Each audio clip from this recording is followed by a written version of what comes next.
Imagina que eres parte de una tripulación enviada al frente más sangriento de la Segunda Guerra Mundial y te asignan el tanque más moderno y temido de tu ejército. Su aspecto imponente, su cañón de largo alcance y su blindaje de vanguardia prometen superioridad absoluta, pero muy pronto te das cuenta de que esa bestia de acero no es tu aliada, sino una trampa mortal. Una máquina que, aunque revolucionaria, fallaba más por dentro que por fuera, y que terminó siendo temida no solo por sus enemigos, sino por sus propios conductores. Este es el oscuro legado del Panzer, el tanque que fue vendido como el futuro, pero que en muchos casos terminó siendo una sentencia de muerte. Si alguna vez lo admiraste en películas o videojuegos, prepárate, su historia real es mucho más trágica y frustrante de lo que imaginas. Cuando uno observa el blindaje frontal del Panzer, su motor poderoso y su impresionante cañón de 75 milímetros de largo, es fácil suponer que estamos ante uno de los mejores tanques de toda la guerra. De hecho, supera ampliamente a otros blindados medianos en características técnicas. Pero esa no es la historia completa. El Panther fue concebido como un tanque mediano, incluso cuando su peso lo hacía parecer más bien un pesado. Fue la respuesta alemana a la sorpresiva aparición de los T-34 y KV-1 soviéticos, que durante un tiempo dejaron atrás a los anticuados Panzer II, III y IV. Sin embargo, el desarrollo del Panzer había comenzado incluso antes que el del famoso Tiger, aunque fue acelerado brutalmente tras los enfrentamientos con blindados soviéticos. Esto hizo que el Panzer pasara casi directamente del plano de diseño a la línea de montaje, sin los test necesarios que otros tanques sí recibieron. Hitler exigió que estuviera listo para la batalla de Kursk a toda costa, y vaya si costó. El Panzer estaba basado en tecnología completamente nueva, a diferencia del Tiger, que se había construido sobre la ya conocida plataforma del Panzer IV. En teoría, el Panzer reemplazaría a los viejos Panzer IV como tanque mediano ágil y eficiente, pero ese razonamiento fue un error estratégico que Alemania pagaría muy caro. Por cada 5 Panzer que fabricaban, podrían haber producido 6 Panzer IV mejorados y terminar la guerra con 1000 tanques más funcionales. Claro que eso es fácil de decir en retrospectiva. Debido a su apresurada producción y falta de pruebas,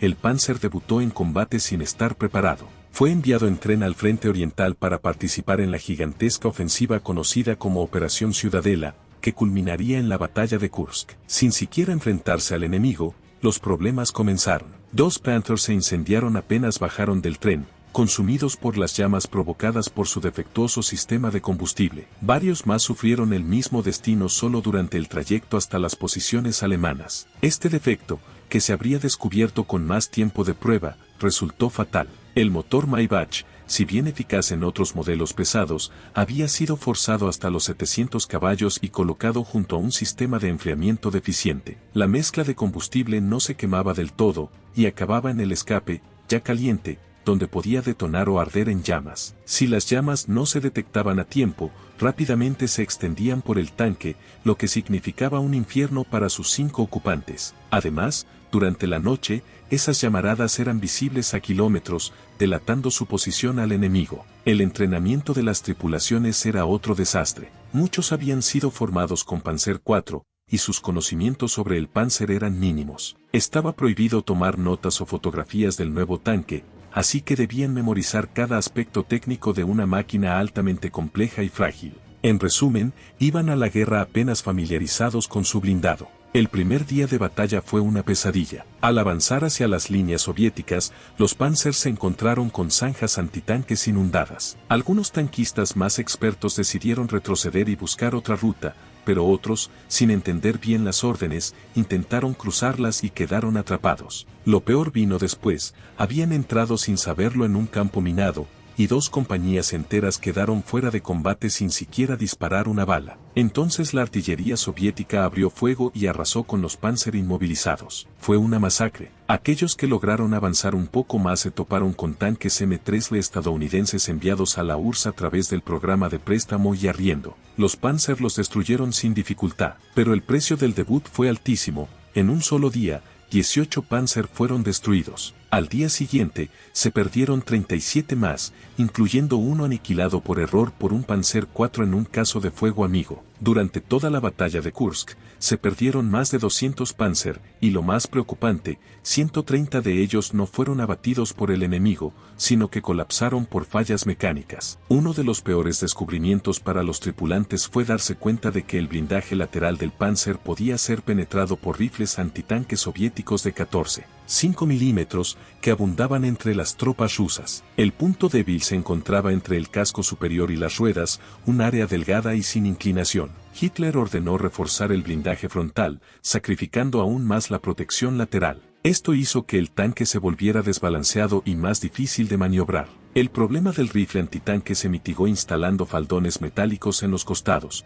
pero los otros fallos estructurales seguían presentes. Decir que el Panzer era poco confiable sería quedarse corto. Su mecanismo final de transmisión, el sistema que traslada la fuerza del motor a las ruedas motrices, había sido diseñado para vehículos de hasta 30 toneladas. El Panther pesaba más de 50. Además, los materiales usados eran de menor calidad por la escasez de recursos, y con conductores inexpertos, esa pieza vital duraba en promedio solo 160 kilómetros. Es decir, la transmisión fallaba antes de que se vaciara un solo tanque de combustible. Cuando se rompía, el tanque quedaba inmóvil, y reemplazar esa parte en el campo era prácticamente imposible. De hecho, el 60% de los Panzer inmovilizados eran abandonados o destruidos por sus propios soldados para evitar que cayeran en manos enemigas. Muchos de los que lograban ser reparados se descomponían nuevamente camino al frente. Las ruedas entrelazadas del Panzer, similares a las del Tiger, también daban dolores de cabeza en el frente oriental.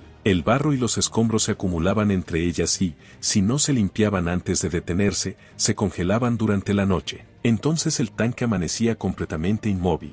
Era tarea del miembro más nuevo de la tripulación raspar el barro helado, colocar ramas bajo las ruedas y estacionar el tanque de forma elevada. Sumando todos estos factores, la tasa de operatividad del Panzer era desastrosa. En el mejor de los casos, solo la mitad estaban funcionales al mismo tiempo. Y eso antes de que comenzara la grave escasez de combustible en Alemania. Con el tiempo se mejoraron ciertos aspectos, pero los defectos fundamentales nunca se solucionaron. Aún así, con una tripulación bien organizada, el Panzer podía ser devastador. Su cañón de 75 milímetros, con una longitud superior a los 5 metros y una velocidad de salida altísima, era considerado el mejor arma antitanque de Alemania. Podía penetrar cualquier blindado aliado a más de 1,5 kilómetros de distancia. El problema era que muchas de las municiones iban almacenadas en un solo compartimiento lateral. Un impacto allí significaba una explosión catastrófica para toda la tripulación.